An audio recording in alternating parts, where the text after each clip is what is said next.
Welcome, everyone. This is our first Issues in Aging seminar of this academic year. My name is Nancy Morrow Howell. I'm the director of the Harvey A. Friedman Center for Aging at the Institute of Public Health at Washington University. We have our normal monthly seminar series lining up. It's going to be all online this semester. So I guess the good news is we don't have to worry about parking and pizza. But we do still want to make sure you get your continuing ed units. So at the end of this seminar, we'll be putting up instructions for you to get your CEUs.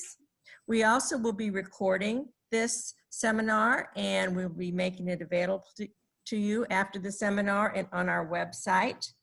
I want to thank Emily Hickner and Natalie Galusha for all their work getting this together. But my main job is to turn this program over to Dr. David Carr, who is the Alan A. and Edith L. Wolfe Distinguished Professor of Geriatrics in Medicine. He's a professor at WashU in neurology and medicine. He wears a lot of hats: medical director at the Rehab Institute, medical director at a new geriatric primary care clinic at Covenant Place, and he also is the medical director of Parc Provence.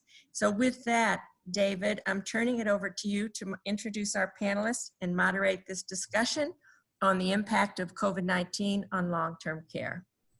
David?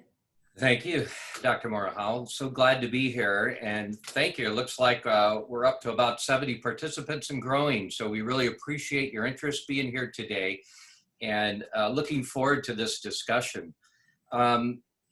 As many of you know, COVID has been especially prevalent and lethal in the long-term care setting.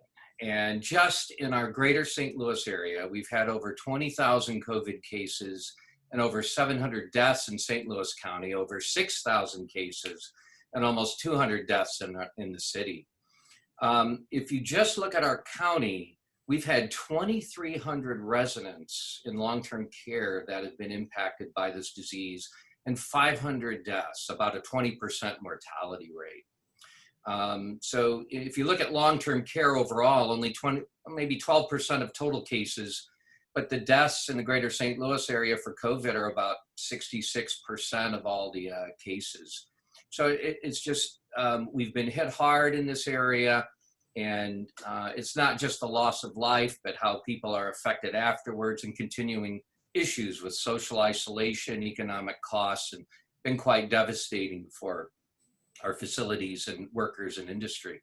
So very excited about our panel today. Today, we're going to really try to just focus in on patients and families. And then, as Dr. Morrow Howell mentioned later, we're going to have another seminar in a week and a half or so to focus in on employees because they're another as part of this story.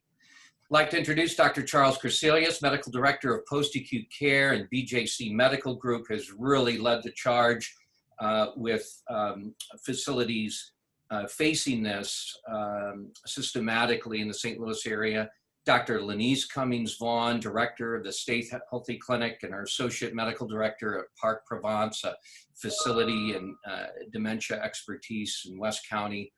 Kathy Aragon is the Administrator at Parc Provence and has gone through so much of the changes and things that have affected there. And we're also very happy to have Mr. Chin Hung, who's a Master in Social Work and a Master's in Gerontology and the Program Director of the Long-Term Care Ombudsman Program for Voice. So panel, thank you so much for lending your time and expertise. And let's just jump right in. My understanding, we're gonna just focus in on some questions here and feel free to enter some of your questions as we go along. We know you're muted, but we are gonna spend some time, probably ask Natalie or Dr. Morrow Howell to jump in if we get near the end and we haven't had enough time.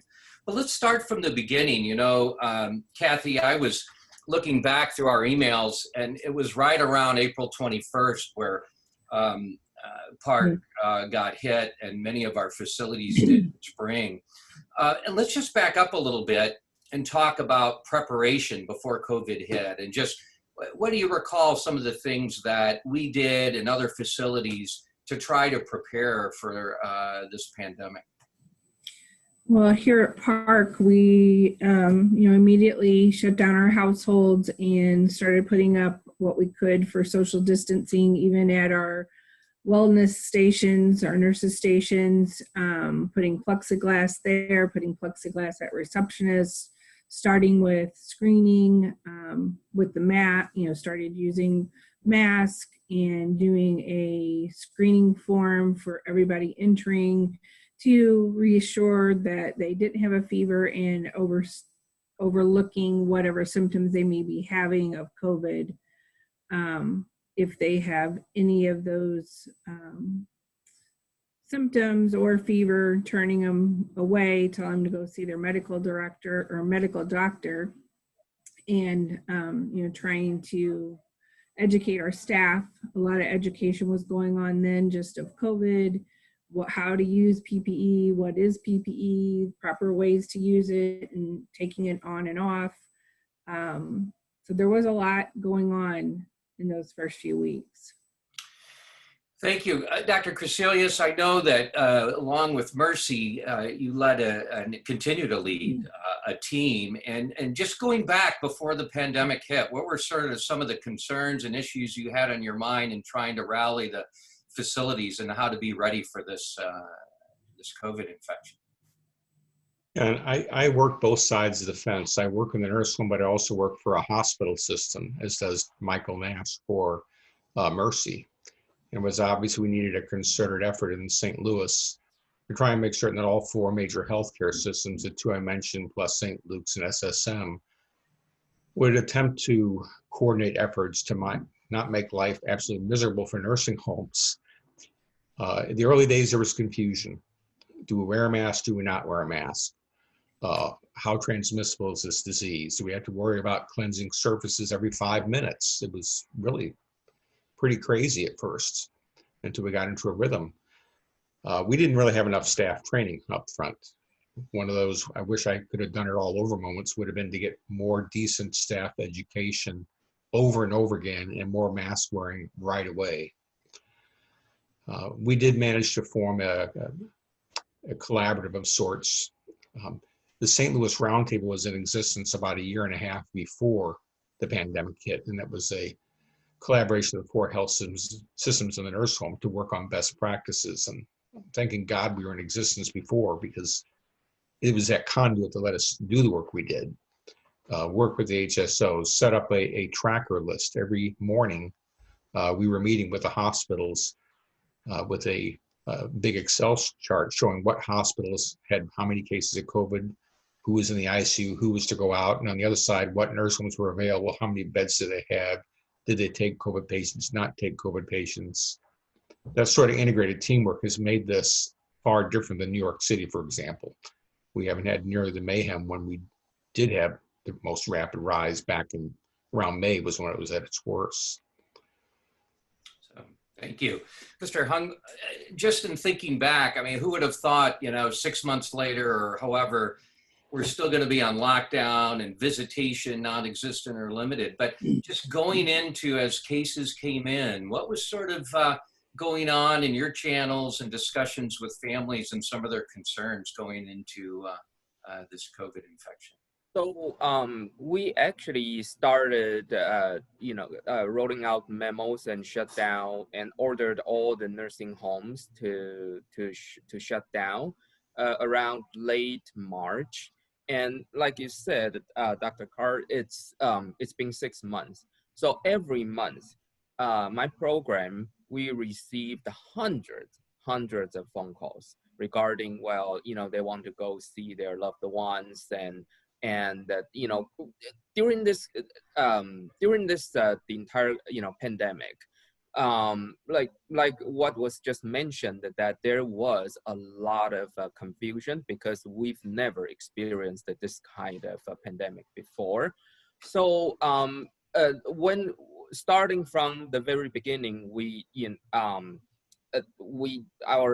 the Department of Health and Senior Services, our policy changed almost weekly, And then gradually, as we kind of figured out what this is and how to actually deal with this, then while the nursing homes are still shutting down, we actually in June we actually rolled out a new kind of three-phased reopening policy, and it's three-phase. It's actually quite a challenge for nursing homes for long-term care to actually abide by in order to reopen. It's quite difficult, but I can only say that we are actually, because of so much pressure from the family members, they want to go in to see their loved ones in nursing homes. So right now we are actually having a lot of discussions about this. We want to kind of alter or kind of adjust our policy a little bit, and then the result might be actually coming out pretty soon. So there's a hope at the end of the tunnel, actually. Dr. Cummings-Vong, let's go back to when COVID hit Park, as it did so many other facilities in the greater St. Louis area. And I don't think we probably need to revisit the classic COVID symptoms, but I was amazed at sort of what I would call the atypical sort of presentations of COVID in long-term care. And I just wondered if you could kind of go back towards that time when we started having cases, how we found cases in the development of a COVID unit, which many of our audience may realize, but maybe not all, that we really felt we needed to sequester and have people in a specific unit. So I believe I was rounding and discovered probably the first one at Park, and his presentation, if we didn't have COVID, I would have just said that maybe one of his pre-existing conditions were the cause. He was just more lethargic and not really expressing himself or communicating as well.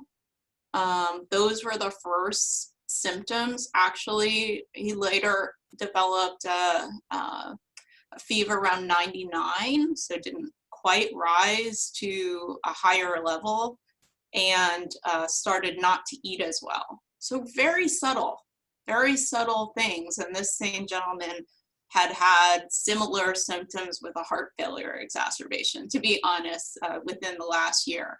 So I wouldn't have specifically thought it was COVID except that we were in the midst of this pandemic and kind of awaiting when this was going to happen. And then, of course, we were faced with what we were going to do with him. He was in a shared room with somebody. I think the decision was I think the other individual was moved out of that room. And within 24 hours, I believe we had another resident who we placed in that room. And then it was just kind of started to go from there. And the majority of the residents at first who were diagnosed with COVID at Park were within the same household. So the floor plan of Park, as well as who was getting sick, seemed to determine that unit was the right unit to make it the COVID unit, basically. I feel like people acted very quickly. We had to be on our toes and get the proper PPE to the door. I mean, this was all new. It's not a hospital. It's pretty normal for a hospital to have PPE and put it near a door and set up little things that you wouldn't really think of, like that there has to be somewhere to dispose of the gear once you take it off. And if people are saving their N95s, or at that time, I think we weren't all N95 masks, we were just using regular masks, where were they going to hang them? And so I feel like everybody was on their toes and working very hard, but there was a lot of uncertainty. And I think the other thing that was really critical was speaking with residents, the other primary physicians for the residents as soon as we found things out. So having good communication with all the other physicians within the facility and the family to know what their goals of care were. You and I developed a list of the residents so that you would be aware of who had COVID, who was suspected, what their code status was, what their presenting symptoms were, so we could have really good communication between all of us because it was happening so quickly. I remember Kathy and our all the administrators, everybody, we were all kind of working hard together and trying to share the information so we were on the same page. So it was really kind of crisis situation. Yeah, I remember it was just amazing. You know, you have these classic symptoms, and with our older adults, they can have delirium and falls and just sort of functional decline.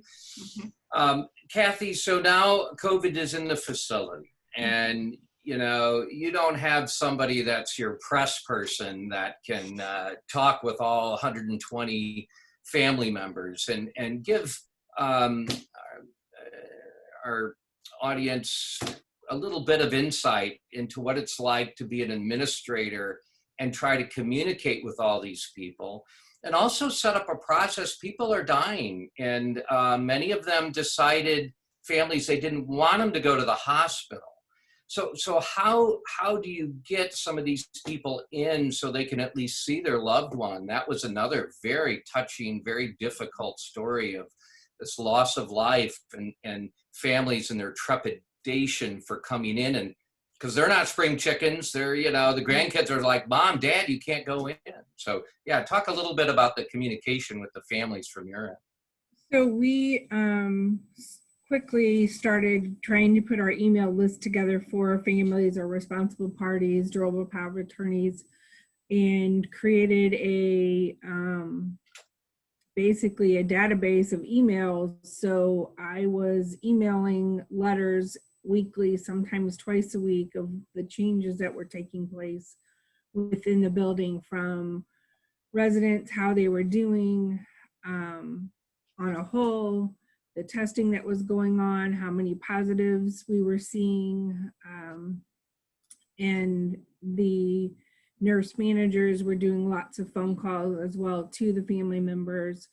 If we knew a resident was doing poorly and we felt like it was getting to end of life, we were bringing that family member in, screening. They were wearing PPE, going through the specific doors of the household to see their loved one. And, you know, they weren't long visits. Some were short, some were a little longer than others, but it was, you know, it was a difficult time for the residents, the resident family, even the staff. Yeah. Dr. Crecelius, I find it interesting that in, you know, April, May, June, you see it just come into our facilities and just rapid fire spread. And then even though we have some cases the last few months, this seems to have been attenuated. And so, you know, kind of walk us back. I remember you talking about, you know, staff need to be social distancing and masking. And so what do you think were some things that facilitated the spread initially? I know there were issues with diagnostic testing and getting results back. And what do you think is going better now, I guess, and to explain some of the decrease in cases? I think one of the first things was turnaround time of the test, that it's worse when you had a 7-day turnaround time. There was no hope of doing reasonable contact tracing, and you would just have it spread through the building horribly. Cohorting, it seems simple, but it's not as simple, and many facilities made some mistakes looking back at cohorting residents, putting POIs with known positives, which you weren't supposed to do. And the staff didn't quite understand the seriousness of needing to socially distance at home. They were told to just stay with your family. Well, when your family is 20 people, some of our staff come from very large extended families where the concept of family is a lot of people. Now, you need to have a small pod You go to work, you go home, that's it. In the middle of all this, the Black Lives Movement hit, and trying to make certain they understood that you have to protest, but in a meaningful way, which means you can't go out and protest. You have to find somebody else. We have to have our priorities. PPE was a little bit of a problem, and it wasn't so much the supply chain as knowing how to wear it correctly and really being cautious. When you touch your mask, get the alcohol on your hands. Understand what the value of a gown is and what it isn't. We've gotten a lot better at basic infectious disease protocols. We've gotten a lot better at knowing how to cohort, at keeping out of the building. The last recent mini surge actually didn't really affect long-term care very much. BJC today is sending one person out with COVID to a nursing home. And back in the day, it was up to 20 people. The younger people now are being affected, but it seems like older people are really learning how to socially isolate. The public wearing masks was a godsend. The county and city finally saying you have to wear a mask when you're out. So there's been many factors going into this, but it basically comes down to basic infectious disease protocols being really taken to heart. Great points, great points. Mr. Hug, during this time, the last 4 or 5 months, anything you would pass on regarding communication that we as health professionals should be doing with our families? God forbid there's another outbreak like we had, but you know, who knows? We've kind of seen this up and down, and you know, I see sometimes there's phone calls, sometimes there's emails, there's newsletters. What would your advice be to the health professionals in facilities as far as good communication and how that should be done? I would say, like you said, communication, that is the most important, the crucial approach that we can, you know, so far we know to, in order to deal with the pandemic, the COVID. So the problem with that is that, well, every facility, every community is understaffed. And you know, kudos to Kathy. They created this kind of a group, kind of email or way to communicate with the family members, and that's just amazing for Park to do this. But not every facility actually got this part done. So that I actually, you know, I'll give you a wrenching case. So I was talking with this lady. She was, it was incredible that you know, she was still able to kind of hold together while she was talking to me. So she called me around late April, and she was talking to me about, you know, this really bad case in you know, her mother was in a nursing home in the St. Louis County area, and when she talked to me, that was because the nursing home actually called her and said that, hey, you know, we have not received your April payment for you know, mom to be here, and by the way, mom just died last Friday. So it's heart-wrenching to know about that. So that phone call, it's not about, well, you know, mom passed away and I'm calling you right now. That phone call is about the rent that you have not paid. So, and by the way, mom passed. So there were, you know, thankfully, that was actually a very extreme case. However, for the cases that are not that extreme, but still, you know, very sad, very drastic, very tragic, we got those cases every single day. So I would say, if you can have sufficient prompt communications, and I don't care what kind of forms, it could be a phone call, it could be text messages, it could be, you know, email, then that's gonna make it a little bit easier on the family members. still they cannot go in to actually see their loved ones. That's still the reality, the fact, and I understand that. But in the meantime, frequent, often communication and prompt phone calls, emails, that would actually kind of decrease a lot of that kind of uncertainty and anxiety. Well, thank you for that and for sharing that unfortunate story, but just the reality, sometimes our communication is poor and things can be emphasized. I want to come back to the financial impact, though, on facilities a little bit later, but I'd like to focus now a little bit on the diagnostics and or treatments or lack thereof. Dr. Cummings-Vaughn, but when we go back to our outbreak at Park and that sort of thing, what were sort of some game changers or things that helped us regarding the testing, and maybe you could talk a little bit about the people hold out that we have COVID tests and we can diagnose people and we know they have it, we know they don't have it, but we know that every test is not perfect. There's false negatives, false positives. And I remember we went through a lot of discussions with family members who were wanting everybody tested when they were asymptomatic. And it was at a time where we didn't have a lot of tests even available. So maybe you could just talk about some of the anxieties and challenges, pitfalls we had with the trying to just even make a solid diagnosis.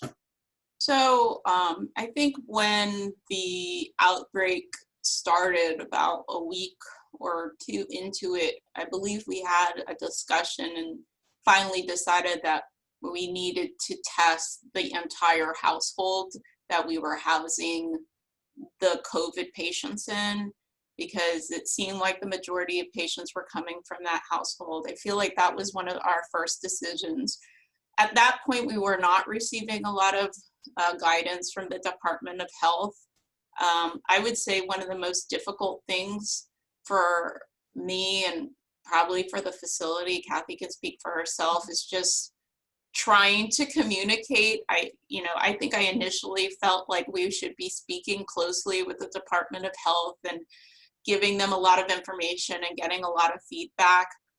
But I remember calling multiple times, sometimes not getting a call back about what we should do, and saying, kind of do what you think is best.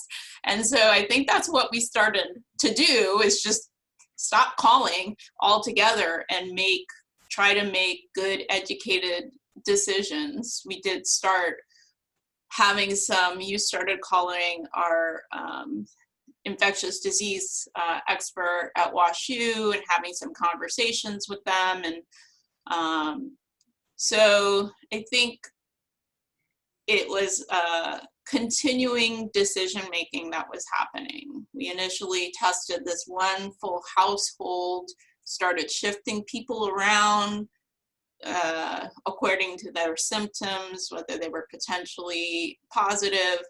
And then as another household started to have more symptoms, have more people who were tested positive, then we decided to test that whole household. So I think on our own, we decided to test 2 whole households of individuals, regardless of whether or not they had symptoms. And I think that was a pretty big decision, because we had lots of questions about what it really meant to get a positive result, because there could be a lot of potentially false positive patients, and what were we doing? But I think ultimately we felt like it was safest to take the precautions with as many people as possible to prevent spread. And I think during that time, the administration decided to go to all N95 masks. I think that's somewhere in there. We transitioned from using just the regular surgical mask to N95 masks. And there was just the one entrance where people who were dealing with COVID patients were coming through. So I think those were some really big decisions, what to do with the potential patients who we were testing, who were under investigation, and just large groups of people, the whole households, and when we decided to test them. Yeah, those were. Thank you. And I'm not sure everybody realizes, not that we're trying to turn you into Bayes theorem specialists, and but you know, false positives can occur. There's other coronaviruses like the common cold that are out there. If you do batch testing, sometimes things can be contaminated.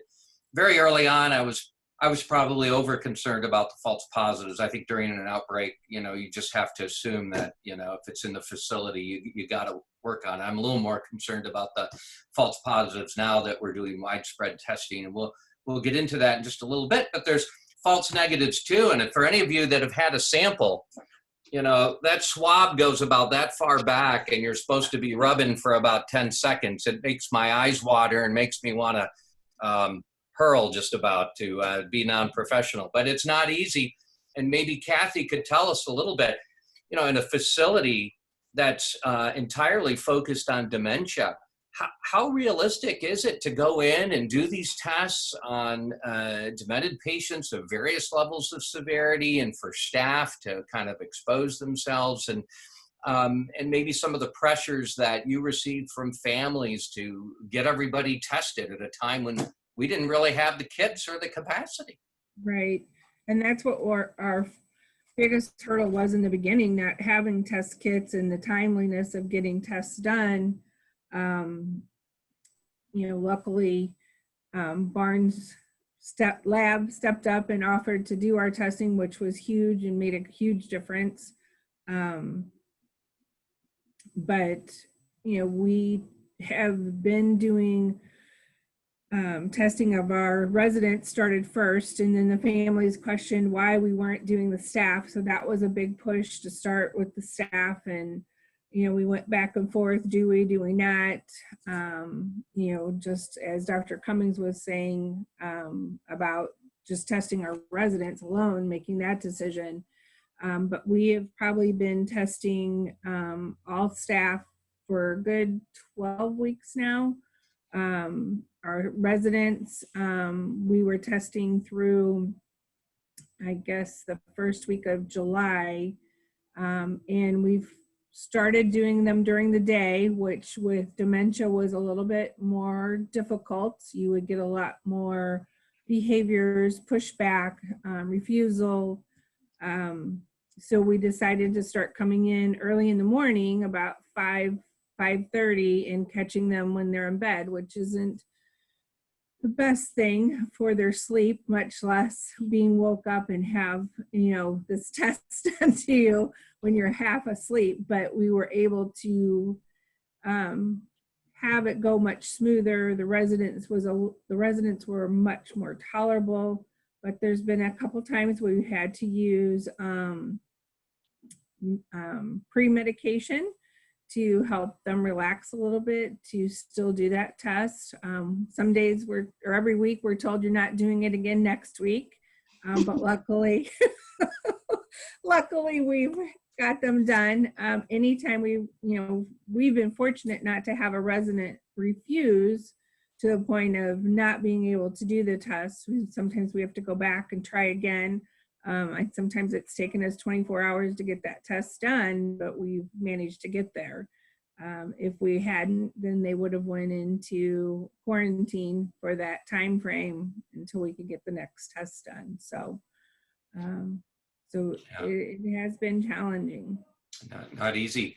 So Dr. Griselius, I was hoping you could comment and give people insight into this whole widespread testing now that's occurring in greater St. Louis area and long-term care and across the state of Missouri.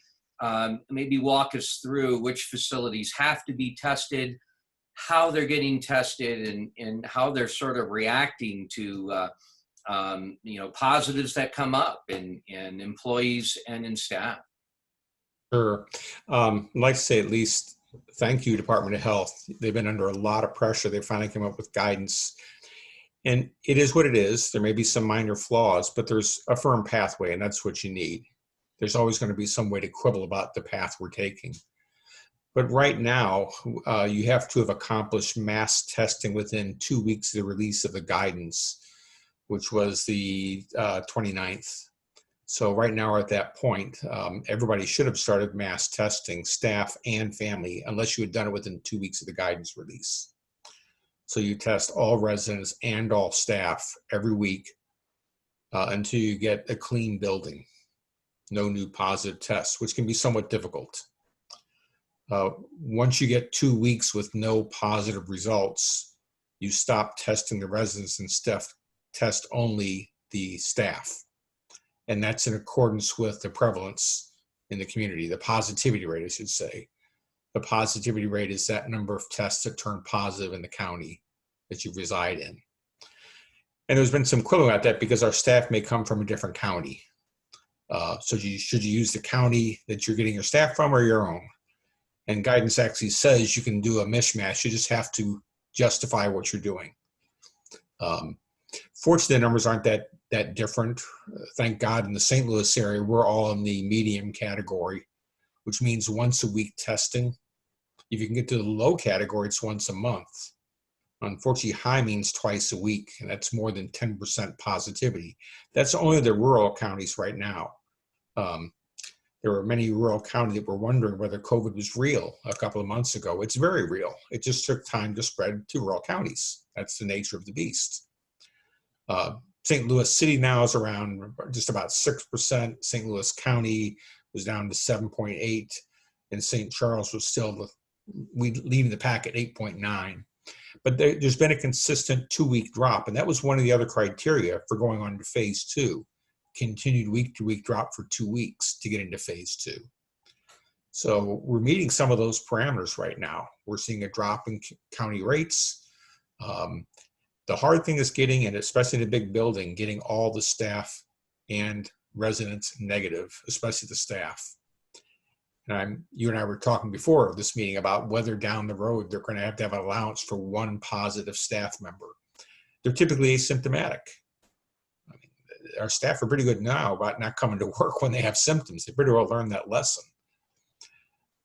But I think as time goes on, we keep seeing people who are positive in a building. It gets colder out, and we have to make accommodations for indoor visits. There's got to be some give and take here on that one positive staff that keeps popping up randomly. Basically, though, it's 2 weeks, everybody, 2 weeks staff, then you go to phase 2 if you meet those other parameters, such as county drop. Thank you. Mr. Hung, I think I'm going to shift the focus now from the diagnostics to treatment. And there's not a whole lot to say about some of the medical treatment. We can get into some of that, and we will a little bit. But as we had an email discussion prior to this, one of the biggest factors is the depression, the isolation. We see patients that don't have congregate dining, they're not eating, even at all levels of dementia.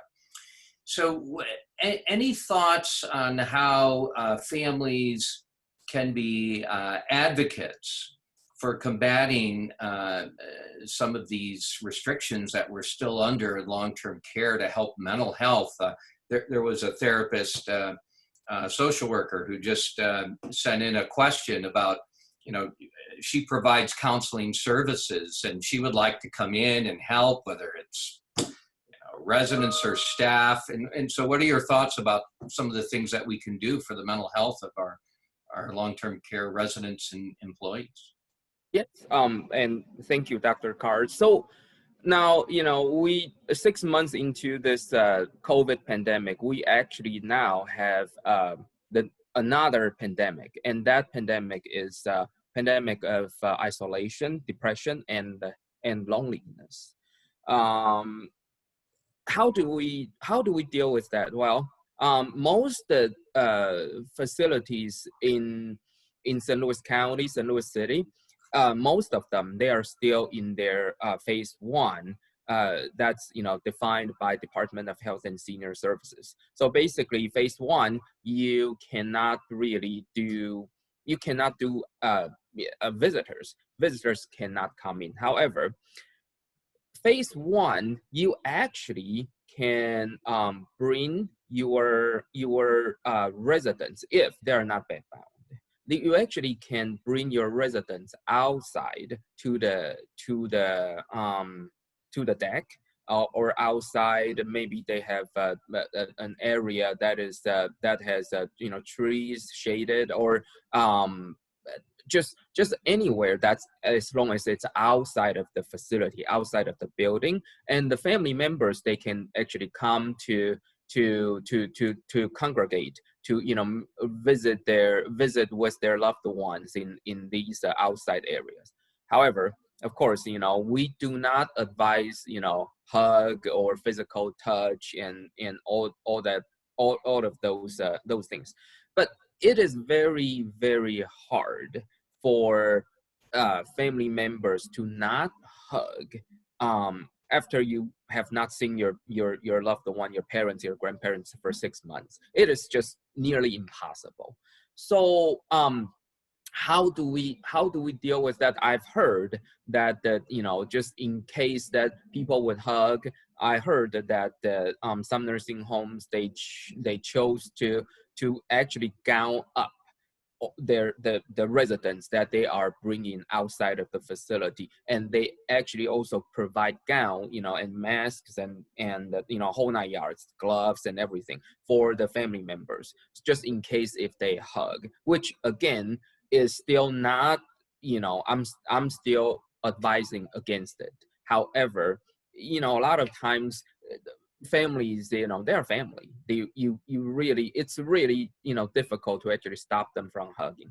Now, that being said, when the pandemic first started, and then all the nursing homes, all the long-term care was shut down, and they could do a window visit. So they are encouraged to do Skype, FaceTime, and all that kind of virtual kind of forms of communication. However, especially for people, residents that have dementia, it is actually very, very difficult, because people with dementia, they don't remember why am I seeing my son, my daughter through this window. I don't understand. I want to push that I want to push that door away. I want to come out, or I want them to come in. And then aside from that, people might have hearing impairment, and then through that FaceTime, through that Skype, you just simply cannot hear, and even with their hearing aids on. So it is very difficult. Now that we talked about, well, that was there are 3 phase the reopening procedure, and most of the facilities are in their phase 1. And if they actually have a 28-day clean, no case at all, or just if they've never had any cases, then as long as they do their baseline testing on just everyone, they can actually move on to the phase 2, which will then allow outside visitors to come in. However, I know most of nursing homes, they are very reluctant on moving into this phase 2. But like I said earlier, our guidelines might be revised pretty soon, so there's hope there. So, and I also want to kind of piggyback on one thing that about the the ratio that we talked about a little bit earlier. So St. Louis County, St. Louis City, right now we are kind of not our everyday people that got affected, or people that actually pass away because of COVID. Now we are more kind of stabilized a little bit. Unfortunately, my program, we also oversee another 16 counties, all the way up to Iowa border. So that's what we call Northeast Missouri, NEMO. And that includes Moberly, that includes Kirksville, all of those kind of smaller towns. So when pandemic was really hitting St. Louis City, St. Louis County hard, the NEMO area for those 16 counties, they were actually doing okay. unfortunately, right now, as St. Louis City and County, we kind of, get into this more stabilized kind of condition. Nemo area, they are getting hit really hard right now. Yeah, so we've seen that, and Dr. Griselius had mentioned that, some fluctuation. Real quickly, a couple things, one on treatment for Dr. Cummings-Vaughn. I remember we had some discussions with some of the family members, and when you're in a facility and depending on quality of life and decision making, some patients' families may decide to send them to the hospital or not. Any comments on some of the therapeutic options that were available to us when the pandemic broke? It didn't seem there were like just much evidence-based treatments that we had available, even if patients went to the hospital. Yeah, there was a lot of confusion. If you remember, initially it was talk about antibiotic treatments first, whether those would be appropriate in preventing pneumonia, and then the discussion about remdesivir and the convalescent plasma. I did have at least one discussion with a family member thinking that they wanted their family member to go to the hospital because maybe they would be able to get one of those more experimental treatments, and that we did not have that available in the nursing home. I feel like it was pretty frustrating. We were just doing symptom management, mostly giving nebulizer treatments, Tylenol, sometimes antibiotics. Oxygen. Oxygen. There wasn't very much. We were just trying to make people as comfortable as possible. And I think that's, in the end, all we were doing mostly was palliative treatment. But I don't think there was anything more we could have done. Now, even at this point in treatment, I don't think they've discovered too much more. They've discovered more about the threshold for intubation and changing that, and how that affected morbidity and mortality. But I think for the patients as they were when they were initially diagnosed in the nursing home, on retrospect, I think we really did do everything we could. I would say the only thing that we probably didn't do, which I think was also appropriate because it was also it was palliative. We didn't do IVs in the nursing facility, but I don't think there was anything more to gain necessarily from that. As I described, a lot of individuals initially presented with decreased oral intake. So they might have had a couple of days of not eating and drinking, and then started to be less communicative. And so that wasn't necessarily offered. But I think on the other end of things, if you think about what people look like as at the end of life, that's often also a presentation that people lose that urge to eat and drink, and giving IV fluids isn't something that's a treatment for that. And so I don't feel like we failed our residents in not kind of being able, or not doing that in the facility. There wasn't, it was just symptom management, making people comfortable. I think it was recognizing changes in condition and making sure you were communicating quickly with family members if they would need to or want to be able to come in and visit their loved ones. So those were the things I think that were most important and most helpful to families also. Thank you.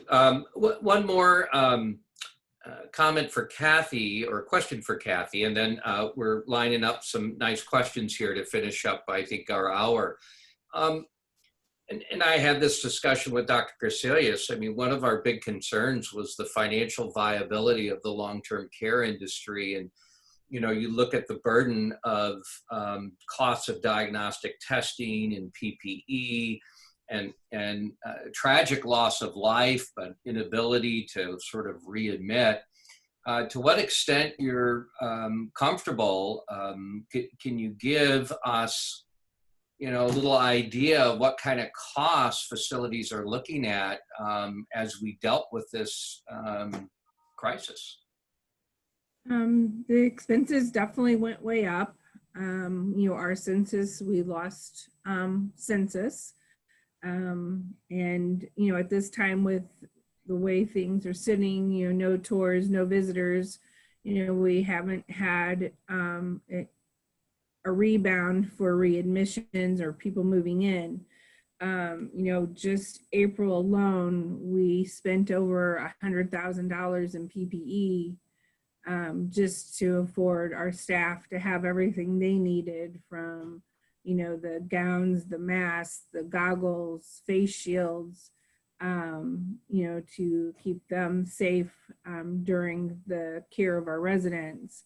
And then we've also had to add positions of screeners. We've put in 24-hour screeners at each of our entry sites to ensure that everybody entering fills out the screening form, their temperature's taken, and if there's any questions, they reach out to a nurse manager. So, so we implemented that as well as, the PPE staffing.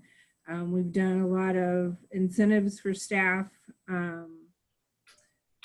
just to help keep morale up, free meals, lots of snacks through the week of different things. We try to keep things going for our residents with activities. So we have themed activities, which we incorporate the staff into, and try to do meals based on those just to keep things going. But all that comes at an expense as well that it was not planned or budgeted for.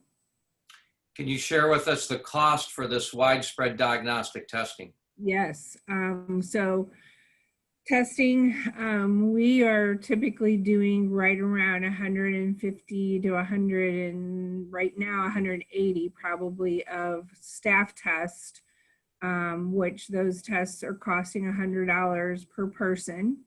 And, that's being sent into the state for reimbursement, which at this time we haven't seen reimbursement coming our way, but we are certainly trying to get it.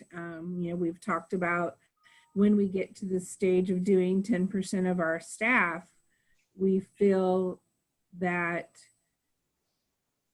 it's safer, it's more realistic to continue testing all of our staff, because so many of our staff have been asymptomatic these last few weeks that if we hadn't done all of them, we would not have caught them, and would we've had another outbreak. It outweighs the risk to continue that testing. Yeah. So you're looking at upwards of around $20,000 every time there's widespread testing. So it is huge.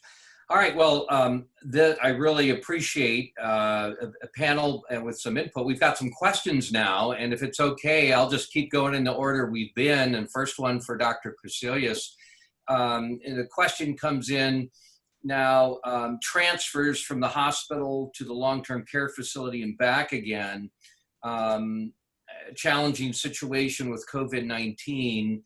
And so how are these transfers being handled? And, how do you, protect both sides, I guess? Well, it's a very timely question, because later today, the final form of the new hospital to nurse home transfer form will be coming out that puts into it some of the more recent guidance.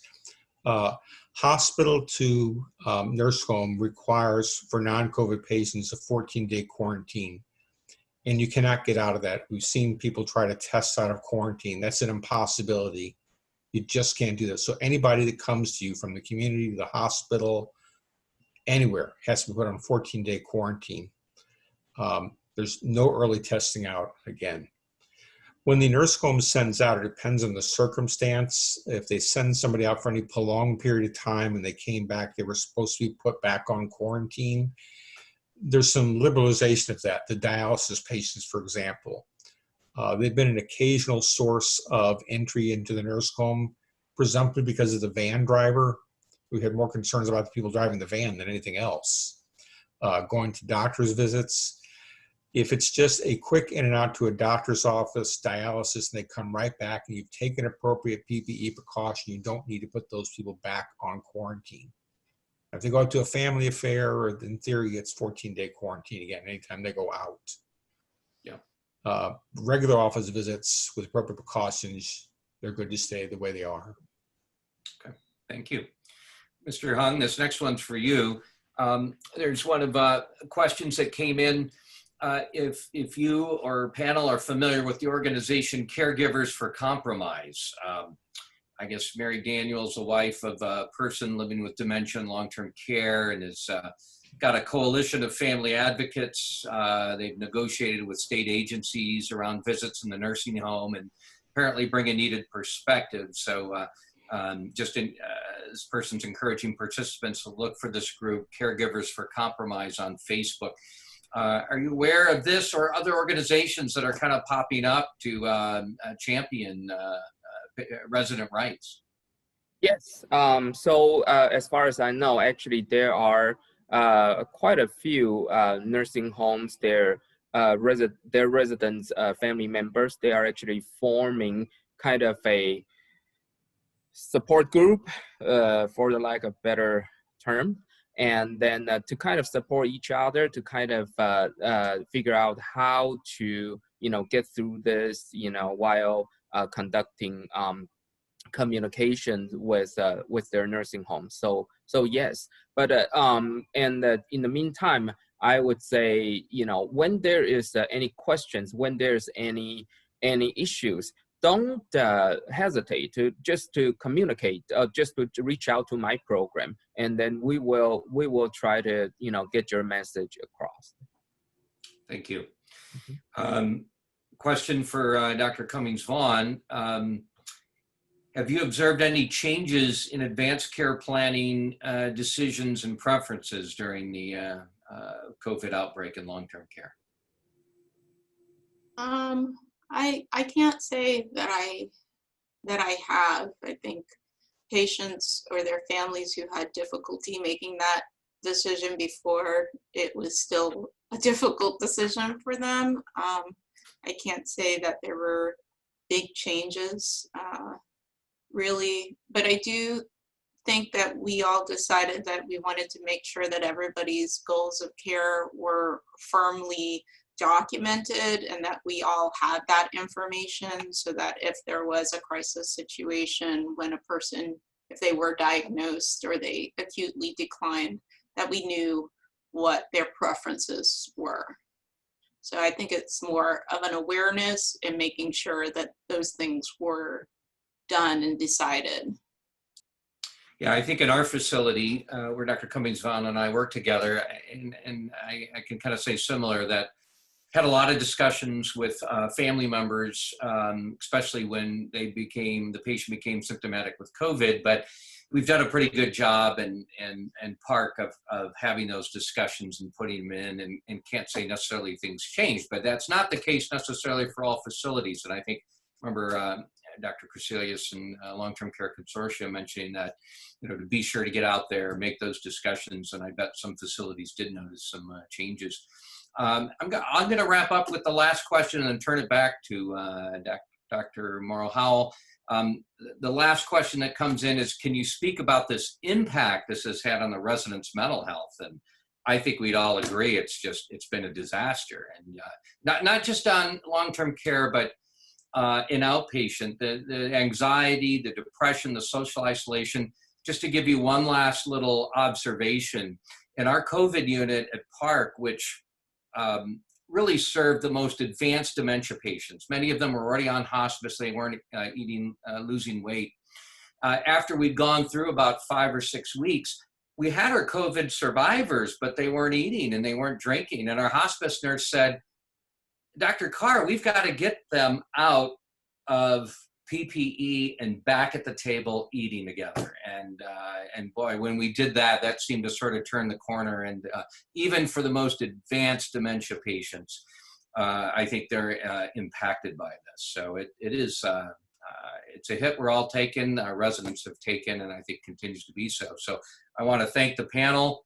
for just wonderful discussions. And Dr. Crecilius, Mr. Hung, and Dr. Cummings-Vaughn, and Ms. Aragon, thank you for your time. And Nancy, anything else that you might add as we finish up here? Yes, I want to say thanks to everybody, and I'd like to let you know that we have a second part of this seminar where we're going to focus. First of all, I guess okay, there we go. The second part, we are going to be focusing more on caring for employees. We focus a lot on family and patients today, residents of facilities. I know we've gone over into talking some about employees, but we really want to talk about working in long-term care or other healthcare settings right now. So please note that and sign up for it. And the last thing I want to say, so we don't lose people before the time's out, is for the continuing ed, Natalie, let's put that up. So please take a picture of this, scan this to get your continuing education credit, or if something goes wrong, just email us at the Center for Aging and we'll make sure that we help you get continuing education credit. I'd really like to thank David Carr for putting this together and moderating. David's going to do this again for us in our second part of this series on COVID and long-term care. Thank you very much, everyone. Bye-bye.